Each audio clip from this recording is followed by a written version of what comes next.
Number 1, we care more about a single person than about massive tragedies. University of Pennsylvania की एक study में एक group के लोगों को यह बताया गया कि एक लड़की भूख से मर रही है। वहीं दूसरे ग्रुप को ये बताया गया कि लाखों लोग भूख से मर रहे हैं। वहीं तीसरे ग्रुप को ये दोनों सिचुएशन से बताई गई। और इस न्यूज के बाद जब उनसे डोनेशंस मांगी गई तो सरप्राइजिंगली जब डोनेशंस काउंट करी गई तो लोगों ने उस लड़की को बचाने के लिए लाखों लोगों के मुकाबले डबल से भी ज्यादा डोनेट करा था। जिसे साइकोलॉजिस्ट ने बताया कि हमारा ब्रेन जो हमारे सामने होता है और जो हमें लगता है कि ये प्रॉब्लम हमारे बस में है, हम बस उसे सॉल्व करना पसंद करते हैं, जबकि हम बड़ी से बड़ी प्रॉब्लम सॉल्व करने के कैपेबल होते हैं। लेकिन हमारा अपना माइंड ही हमें जाने अनजाने में रोकता रहता है। तो जब भी आप किसी को कोई बड़ी प्रॉब्लम बताओ तो साथ ही उनके साथ कोई छोटी प्रॉब्लम भी शेयर करो, जिससे उन्हें लगे कि वो उसे सॉल्व कर सकते हैं। Power makes people care less about others.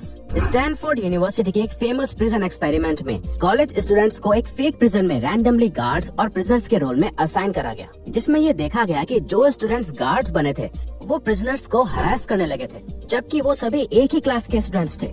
फिर भी वो बस अपने एक फेक रोल के पावर का यूज करके अपने ही क्लासमेट्स को हरास कर रहे थे। और ये इतना ज्यादा हो गया था कि 6 दिन के बाद ही इस स्टडी को कैंसिल करना पड़ा। बट रिसर्चर्स को इसका रिजल्ट मिल गया था। अब ये तो बहुत ज्यादा एक्सट्रीम हो गया था, बट कई स्टडीज में ये देखा गया कि जिन लोगों को ये फील होता है कि वो पावर में है, तो वो नेचुरली अपने पावर में अंधे हो जाते हैं और लोगों को अपने से नीचे समझने लगते हैं। कई बार वो शो नहीं करते, बट वो सामने वाले की फीलिंग्स को समझ नहीं पाते और ज्यादा एम्पैथी नहीं शो कर पाते। इसीलिए जब भी आप किसी से बात करो तो अपनी रेपुटेशन, टाइटल और किसी भी तरह की पावर को अपने ऊपर हावी मत होने दो, क्योंकि पावर कब दिमाग में चढ़ जाती है पता ही नहीं चलता।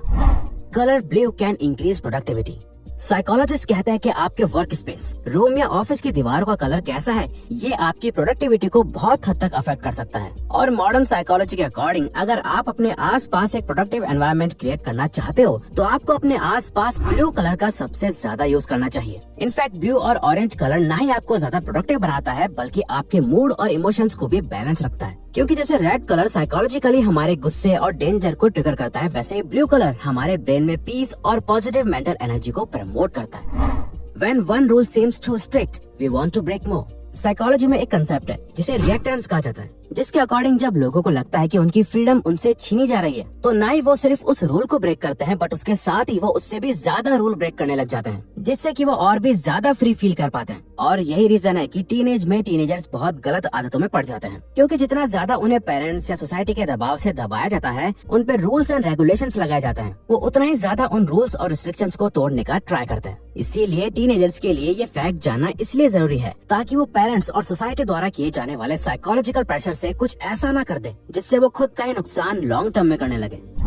People return found wallet if there is a baby picture in it. Edinburgh के साइकोलॉजिस्ट ने मिलकर रैंडमली अलग अलग जगह पे 240 टेस्ट वॉलेट्स कहीं पर छोड़ दिए थे, जिसके बाद उन्हें कुछ लोगों द्वारा वो वॉलेट्स वापस भी दे दिए गए, जिसमें ये देखा गया कि जिन वॉलेट्स में एक छोटे बच्चे की फोटो थी, उन वॉलेट्स के वापस मिलने के चांसेस 88% ज्यादा हो गए थे बाकी वॉलेट्स के मुकाबले। इसीलिए साइकोलॉजिस्ट कहते हैं हमेशा अपने वॉलेट में एक छोटे बच्चे की फोटो रखने का ट्राई करो। अगर आपके बच्चे नहीं है तो कोई बात नहीं, अपनी खुद की ही कोई बचपन की फोटो रख लो। इससे जब भी आपका वॉलेट कहीं खो जाएगा तो उस फोटो को देख के कोई ना कोई तो आपके वॉलेट को रिटर्न कर ही देगा, इसके चांसेस ज्यादा हैं।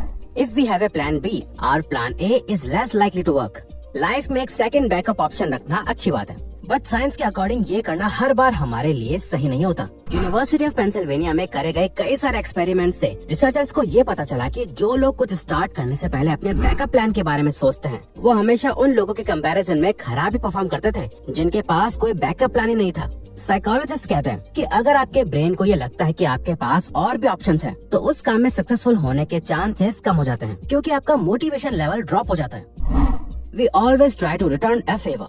अब इस पॉइंट को ठीक से समझना, क्योंकि यहाँ हम आपको मैनर्स नहीं सिखा रहे हैं, बल्कि हम आपको एक साइकोलॉजिकल फैक्ट बता रहे हैं। एक्चुअली अगर किसी ने हमारी हेल्प करी है तो हमारा ये फर्ज बनता है कि हम भी उसकी हेल्प करें। ये सोच सिर्फ आपके गुड मैनर्स नहीं है, बल्कि ये है रूल ऑफ रेसिप्रोसिटी, जिसके अकॉर्डिंग हमारा ब्रेन इस तरह से प्रोग्राम्ड है कि हमारे साथ अगर कोई अच्छा बिहेव करता है या हमारी हेल्प करता है तो हमें ऑटोमेटिकली सामने वाले की हेल्प करने का मन करता है या उसे अच्छा फील कराने का मन करता है। कई बार बड़े बड़े ब्रांड्स इस साइकोलॉजिकल फैक्ट का यूज करके अपने कस्टमर का अटेंशन ग्रैब कर लेते हैं, जहाँ वो पहले तो कुछ चीजें फ्री में दे देते हैं ताकि आप अपने आप ही फेवर को रिटर्न करने के लिए उनका प्रोडक्ट खरीद लो।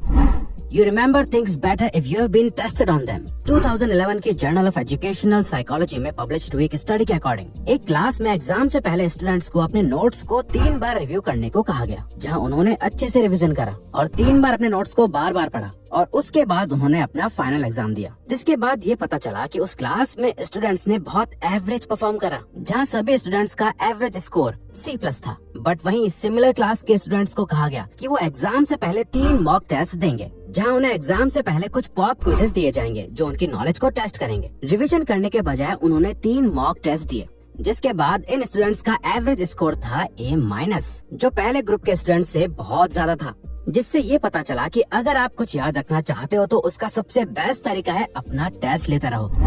4 seconds make silence awkward। Journal of experimental and social psychology में पब्लिश्ड हुए एक पेपर के अकॉर्डिंग जो लोग ऑकवर्ड साइलेंस एक्सपीरियंस करते हैं तो अक्सर वो स्ट्रेस्ड, हर्ट और रिजेक्टेड फील करने लगते हैं, जो किसी भी कॉन्वर्जेशन की वाइब को खराब कर देता है। और रिसर्च से ये पता चला है कि किसी भी कॉन्वर्जेशन को ऑकवर्ड बनाने में सिर्फ 4 सेकंड्स का साइलेंस लगता है। किसी से भी बात करते टाइम अगर आप नहीं चाहते कि आपकी कॉन्वर्जेशन खराब हो तो बात करते करते अचानक 4 सेकंड से ज्यादा साइलेंट मत रहो, वरना आप और सामने वाला दोनों अनकंफर्टेबल फील करने लगेंगे।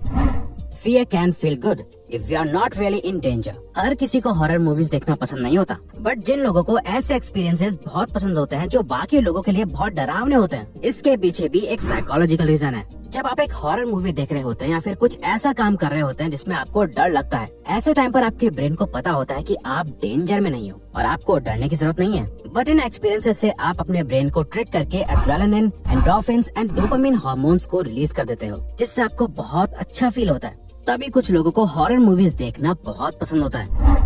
Self confidence is more important then appearance. कई सारी स्टडीज ये शो करती हैं कि मैन की अट्रैक्टिवनेस इस पे डिपेंड नहीं करती कि वो दिखने में कितने ज्यादा अच्छे हैं। आपके गुड लुक्स, आपका ड्रेसिंग सेंस, ये सब सिर्फ फर्स्ट इंप्रेशन जमाने के लिए इम्पोर्टेंट है। बट जो चीज बाकियों को सबसे ज्यादा अट्रैक्ट करती है वो होता है सामने वाले मैन का सेल्फ कॉन्फिडेंस, कि वो जो बात कह रहा है उस बात में कितना दम है और अपने बारे में कितना हाईली सोचता है। कई स्टडीज में देखा गया है कि जिन कपल्स में लड़कियां लुक्स के मामले में अपने पार्टनर से ज्यादा अच्छी होती हैं, उनकी रिलेशनशिप ज्यादा लॉन्ग लास्टिंग होती है बजाय उनके जहां आदमी लड़की से ज्यादा अट्रैक्टिव दिख रहा होता है। This is weird but this is a fact bye researchers.